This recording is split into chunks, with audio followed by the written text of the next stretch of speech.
So this is what we call the 0-point field. It is the quantum field, the unified field, the energy that connects everything material. It is the consciousness of the all in all. It is oneness, wholeness, universal mind, infinite intelligence, 0-point field, the unified field, source, observer, the void, the fertile void, all possibilities, the eternal now, the infinite unknown, the very life force that holds everything together. And it's a unifying field. And scientists have been trying to unify the principles and the energy of the universe to explain how matter exists. So energy then, the 0-point field, slows down in frequency and it reaches a certain point, and at this level there's an explosion called the Big Bang. And all of a sudden energy can't slow anymore before it divides and becomes polarized. And the patterns of everything material exist at the speed of light. And it's the patterns then that slow energy down to take form and structure that ultimately appear as matter. All of us, the divine aspect of ourselves, came from this universal intelligence, and we came all the way down into density. And this is the realm of our senses. And we can experience the three-dimensional reality with our senses, and we spend our whole life being a somebody, or having some type of body, or knowing someone, or being someone, owning certain things, living somewhere in some time, and this becomes the identity. People then spend the majority of their life living in this way, and they experience from matter the greatest separation from the unified field. Here is source, and if you're living as a body local in space and time, you're experiencing a separation between you as a consciousness and the consciousness of the unified field. So when you're living in a body in space and time, it takes a long time for your dreams to happen. So if you're thinking certain thoughts and certain thoughts produce certain feelings, you're taking a thought and you're beginning to store it as energy or emotion in one of these centers. And most people are thinking in these first three centers, and when they do, they're storing energy in their first three centers, and their body's being conditioned to be the mind.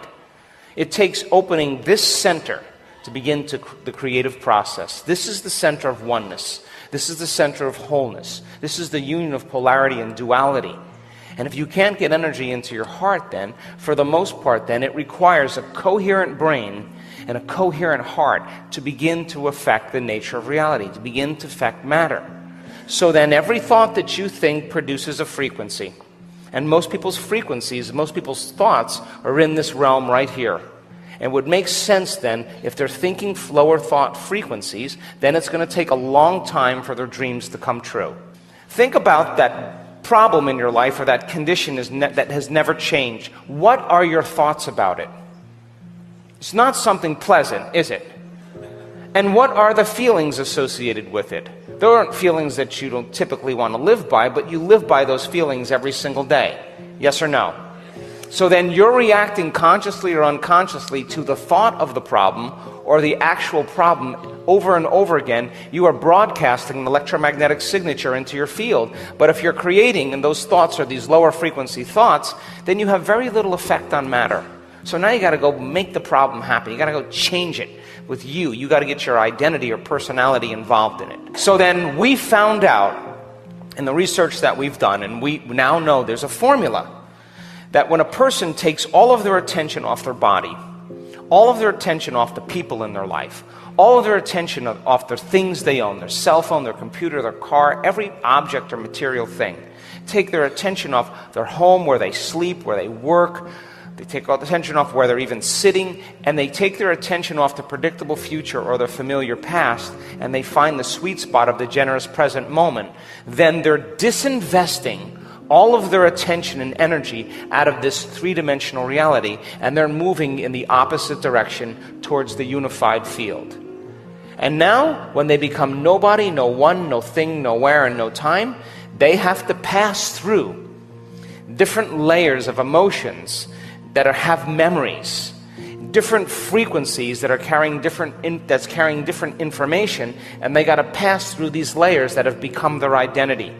And most people don't know how to make their way through, so they do a little bit and then they come back to their identity, the same personality. Most of you, almost all of you, have traversed through these frequencies and reached the point where you can become nobody, no one, no thing, nowhere, and no time. And that is the moment you are pure consciousness, and you now are no longer associating with anything in three-dimensional reality. And if where you place your attention is where you place your energy, then you're disinvesting all of your attention and energy out of this three-dimensional reality off of everything that's known. And you're making a choice to go to a field where all possibilities exist, the unknown, the quantum field, above the speed of light. And Einstein said, E equals mc squared. Anything that travels, matter traveling faster than the speed of light, is going to turn into energy. And this tends to create more connection, more unity, while matter creates more separation. And as you get closer and closer to the unified field, you will experience more oneness, more wholeness, more connection.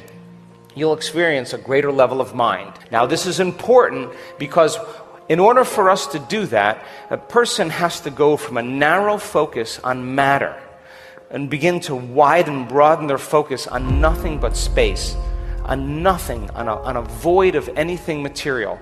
And when you do that properly and you begin to open your awareness, when you start sensing space, you're no longer thinking. And if you're no longer thinking, you're no longer analyzing. And if you're no longer analyzing, you're no longer activating these circuits in your brain. And when you no longer activate these circuits in the brain, you begin to suppress the memory bank of your known identity called the neocortex. And if you do that properly, your brain waves move from that agitated, aroused, high beta state into a mid-range beta state. And then you may move a little bit, and then if you're addicted to those stress hormones or you're conditioned to those emotions, and then all of a sudden you may move back into high beta and you get frustrated and impatient with yourself and you want to quit, and there's disorder in the brain, and then you go back again to the next meditation and you do it again. And as you start opening your awareness and your brainwaves start to change from beta to alpha, all of a sudden you start crossing the analytical mind. And what separates the conscious mind from the subconscious mind is the analytical mind. And now you're entering the subconscious programs. Now you're entering the operating system. And as you open your focus and you start connecting to energy, to the unified field, to nothing, its signature is oneness and wholeness.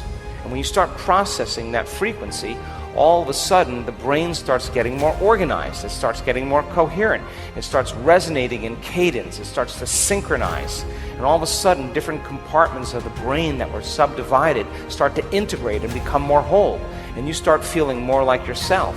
And not only do you produce alpha brainwave patterns or theta brainwave patterns, you produce coherent and organized patterns. And all of a sudden, the brain starts moving into more coherence or psychic union. By the same means, we know that if you place your attention in your heart, where you place your attention is where you place your energy. Out of the infinite possibilities in the quantum field you can put your attention on, you put all of your attention right here.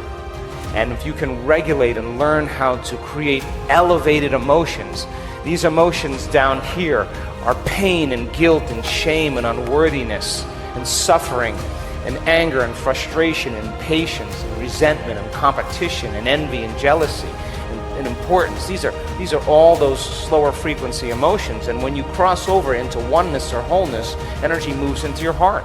And you start feeling gratitude, appreciation, kindness, care, joy, bliss, ecstasy. These are faster frequencies, and that's how you know you're getting closer to the unified field.